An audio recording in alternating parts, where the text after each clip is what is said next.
Olá, colegas do DVD, eu sou a professora Michele, professora de Física da Nova Editora.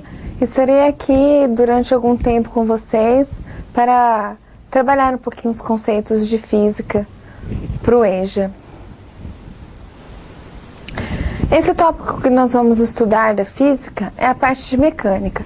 A parte de Mecânica é a parte da Física que se encarrega de estudar os movimentos e seus derivados, tá certo? Quando a gente estuda o movimento sem levar em consideração a causa, aquilo que levou o início do movimento, nós estudamos a cinemática.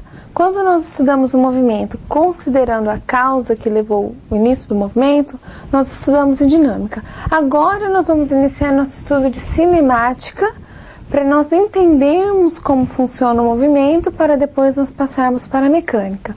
Bom, antes de mais nada, para a gente entender o movimento, a gente tem que definir algumas coisas. Ponto material. Ponto material é quando nós temos um corpo que suas dimensões em relação ao ambiente que ele está se movimentando podem ser desprezadas. Por exemplo, uma formiga dentro de uma sala de aula. Uma formiga dentro de uma sala de aula, ela parece um ponto.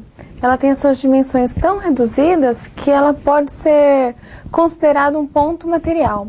Diferentemente de um navio, por exemplo, dentro de um porto. O navio dentro do porto não pode ser considerado ponto material. Por quê?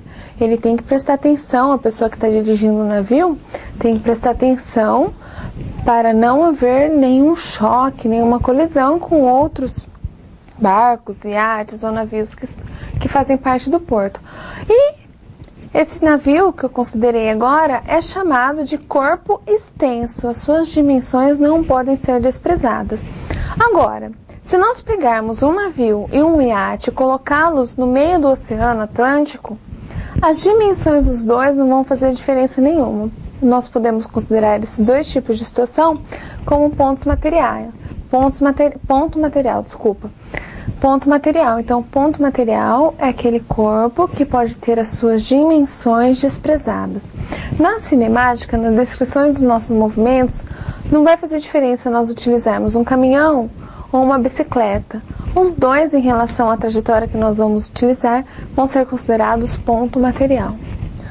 No caso de movimento, nós temos que definir o que é repouso e o que é movimento. Em relação a vocês, nesse momento, eu estou em repouso. Mas se eu começar a me deslocar, vocês vão perceber que eu estou em movimento.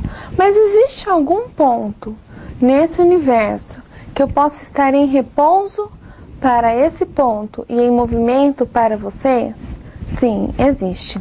Eu vou falar para vocês que todo movimento depende de um referencial. O referencial adotado nos permite dizer se o corpo está em repouso ou se está em movimento. Um exemplo é o planeta Terra. Alguém nos disse que a Terra gira em torno do Sol. Alguém nos disse que a Terra gira em torno do próprio eixo. Quem somos nós para provar isso? Desde quando eu nasci até agora, eu não vi o meu chão sair do lugar. Eu vejo a Terra parada, eu não vejo ela virar em torno do próprio eixo e não vejo ela girar em torno do Sol. O que eu vejo todos os dias é que o Sol nasce no leste, passa por cima de mim e se põe no oeste. E como que eu posso comprovar que é a Terra que gira? Então, o meu referencial é a Terra. Para mim, a Terra está em repouso. Quem está em movimento é o Sol. Para mim, a Terra está em repouso. Quem está fora da Terra é que está em movimento. Ou girando em torno da Terra, ou fazendo um outro tipo de movimento. Mas eu estou vendo a Terra em repouso. Por isso que eu digo, todo movimento depende de um referencial. Outro exemplo importante é o exemplo do ônibus. Quando você está viajando de ônibus, o que acontece? Você está sentado na poltrona e olha todos os passageiros à sua volta. Você está percebendo que eles estão sentados, assim como você. Nenhum sai do lugar, nenhum se desloca em relação ao seu corpo. Então, para você, todos os passageiros do ônibus estão em movimento. Agora, a hora que você olha a janela, da janela para fora, você vê árvores andando para trás, olha para o chão, vê um monte de linha passando por você, que são as faixas da rodovia, e você fala assim, o ônibus está andando. Você fala, daí eu penso assim, se o ônibus está andando, você está vendo o ônibus andar, se deslocar. Não está? Não. Você está vendo o ônibus em repouso. Em relação a você, o ônibus está parado. O que está se movimentando? A terra, as árvores, tudo que está fora do ônibus. Para uma pessoa que está fora do ônibus, o ônibus está se deslocando. Então, esse é um outro exemplo clássico de que todo movimento depende do referencial. Eu fiz um exercício um dia desses que estava assim, ó. Nenhum corpo pode estar em repouso em relação ao outro. Nenhum corpo pode estar em movimento em relação ao outro.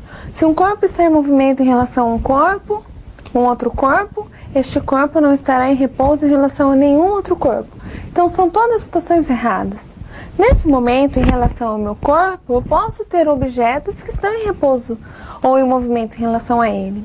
Se eu estiver me deslocando por esta sala, será que tem algum objeto que está em repouso em relação ao meu corpo? Para a gente definir repouso, esse objeto não pode se afastar, nem se aproximar, nem mudar de lugar em relação a mim. Vamos pegar o botão da minha camisa. O botão da minha camisa. Se eu vou para lá, ele vai na mesma velocidade, todos os movimentos que eu faço, ele faz junto comigo. Então, o meu botão está em repouso em relação ao meu corpo. Deu para entender? Agora a trajetória. Trajetória. Como todo movimento depende do referencial, a trajetória também depende do referencial. Você precisa de um referencial para adotar, para definir a sua trajetória. Eu estou olhando o céu. Olho o sol nascer no leste e à tarde o sol se põe no oeste. A trajetória do sol em relação a mim é circular e é ele que se movimenta. Para uma pessoa que está fora do planeta Terra, tem a impressão que o Sol está em repouso e vê a Terra, além de girar em torno do eixo dela, fazer a volta em torno do Sol. Então, a trajetória desses dois observadores é diferente, certo? Então, a trajetória também depende do referencial. Então, a gente vai definir uma trajetória que é conhecida. Bom, quando a gente tem uma trajetória conhecida, nós podemos definir o espaço desse corpo. Em física, espaço é a localização do corpo numa trajetória conhecida. Então, eu tenho aqui uma trajetória, correto? Essa trajetória, eu defini uma orientação para ela. Eu defini que ela aumenta as suas posições para a minha direita. E eu preciso determinar um referencial. Um ponto de referência. Esse ponto de referência é determinado a origem. Essa é a origem da minha trajetória. Então, se eu coloco um corpo num certo ponto, vou chamar esse ponto de P1, certo? Eu vou dizer que ele está no espaço 1. Espaço 1, já vou explicar o que significa isso. Espaço, então, é a distância do corpo até a origem da trajetória. Esse corpo, num ponto P2 aqui, ó, ele está no S2, S de space, space, vem do inglês, certo? O espaço do corpo. Ele está a uma certa distância da origem. Então, quando a gente diz que a posição do corpo é S2, S1, S, nós dizemos a distância dele em relação à origem. Olha só um exemplo aqui, ó.